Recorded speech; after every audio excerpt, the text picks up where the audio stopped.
Sul primo stemma di Casa Savoia c'era un'aquila nera in campo oro, concessione dell'imperatore Corrado II ad Umberto I Biancamano per il sostegno militare nella guerra per la successione al trono di Borgogna nel 1032. Alla fine del 1200 Amedeo V iniziò ad usare la croce bianca in campo rosso come stemma ufficiale della contea, diventata ducato nel 1416, mantenuta dal Regno di Sicilia, 1713, e dal Regno di Sardegna, 1718, e durata fino alla fine del secolo XVIII. In mare la bandiera sarda recava le lettere del motto Sabaudo FERT, per distinguersi da bandiere consimili. Il significato del motto non è del tutto chiaro. Forse è un acronimo da Foedere et Religione Tenemur, scritta che compare anche su monete antiche. Sconfitto Napoleone, al congresso di Vienna del 1814, il Regno di Sardegna ottenne la Repubblica di Genova. Al vessillo marino sardo, che prevedeva un campo azzurro con inquartate le croci di Savoia e di Sardegna, venne innestata la croce di Genova. Nel 1848 Carlo Alberto, all'alba della guerra contro l'Austria, reintrodusse il tricolore italiano, ponendovi al centro lo stemma sabaudo bordato d'azzurro, disegno che restò fino alla proclamazione della Repubblica Italiana nel 1948. Nel 1198 si trova citato negli annali genovesi il Vexillum Sancti Georgii, l'espressione si riferisce all'immagine del santo a cavallo che uccide il dragone. La croce rossa su un campo bianco viene riportata per la prima volta nel 1218, quando il Vexillum Cruce Signatum sventolava sulla città di Ventimiglia, che si arrese a Genova. Dalla metà del XIV secolo ha assunto forma rettangolare senza code. La bandiera fu riconfermata dalla Repubblica Ligure, costituita dai Giacobini nel 1797. La bandiera della Sardegna è conosciuta anche come la bandiera dei Quattro Mori.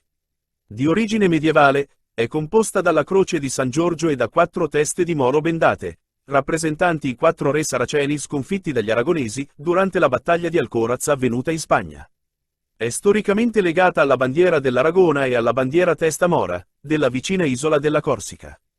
Durante il regno di Sardegna Sabaudo, alla metà del Settecento, si stabilì invece l'iconografia della benda sugli occhi dei Mori.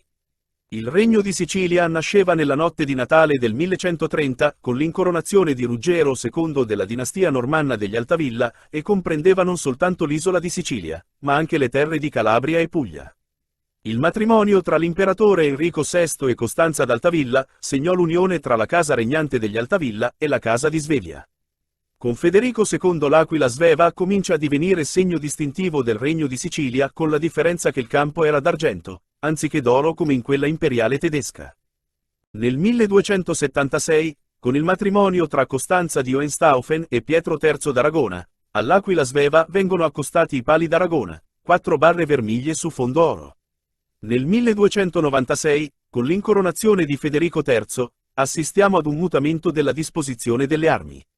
La bandiera del Regno di Sicilia si presenta, infatti, con un'inquartatura in decusse, ovvero in croce di Sant'Andrea.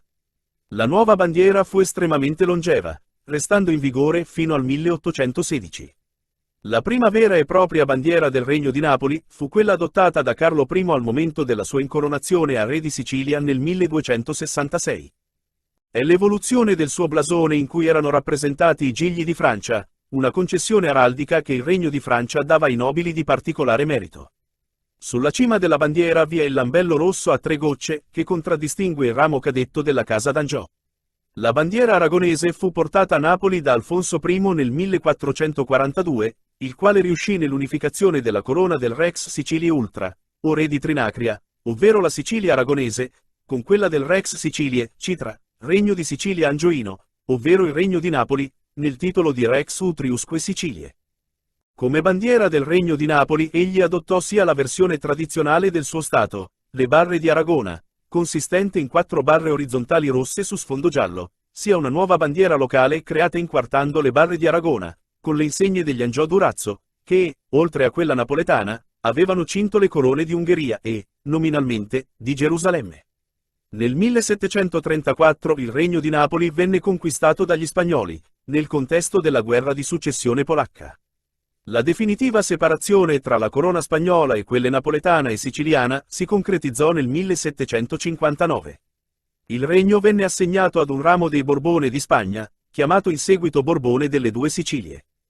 Durante tutto il periodo borbonico il vessillo del regno fu una bandiera bianca, colore dei Borbone di Francia, sulla quale era rappresentato il blasone della famiglia reale. Questa usanza verrà mantenuta anche quando i regni di Napoli e Sicilia verranno unificati nel Regno delle Due Sicilie. La bandiera repubblicana fu direttamente ispirata al tricolore francese, dove però invece che il celebre blu, bianco e rosso che si vuole sia la combinazione dei colori dello stemma di Parigi con il colore reale dei Borbone, al bianco si sostituisce l'oro, colore dello stemma di Napoli. La prima bandiera napoleonica del Regno di Napoli fu adottata quando Giuseppe Bonaparte divenne re di Napoli, 1806, riprendendo il tricolore della Repubblica Romana sorta in età rivoluzionaria. Con l'avvicendamento sul trono di Napoli di Gioacchino Murat, 1808, i colori della rivoluzione romana furono disposti in modo tale da rappresentare una sorta di losanga, secondo la consuetudine dei rivoluzionari italiani ai tempi di Napoleone. La prima bandiera murattiana conteneva anche il nuovo stemma delle Due Sicilie, con l'aquila imperiale francese, il triscele siciliano e il cavallo di Napoli. La seconda bandiera murattina rappresentava lo stemma del nuovo Stato in un vessillo a sfondo azzurro, circondato da una cornice rettangolare scaccata di rosso e bianco, ispirate a presunti vessilli dei Normanni, fondatori, secondo la tradizione, della monarchia. Nel 1848 re Ferdinando II, pressato dalle insurrezioni liberali, aveva concesso la Costituzione ed aggiunto alla bandiera borbonica un largo bordo verde e rosso che richiamanteva col bianco del drappo i colori italiani. Poco più di un anno dopo il re seguì la via della restaurazione, sciolse il Parlamento e abrogò la Costituzione ed eliminò anche la bordura dalla bandiera. Nel 1860 il nuovo sovrano Francesco II, impressionato dalle conquiste garibaldine, adottò il tricolore italiano mantenendo però lo stemma borbonico sulla striscia bianca.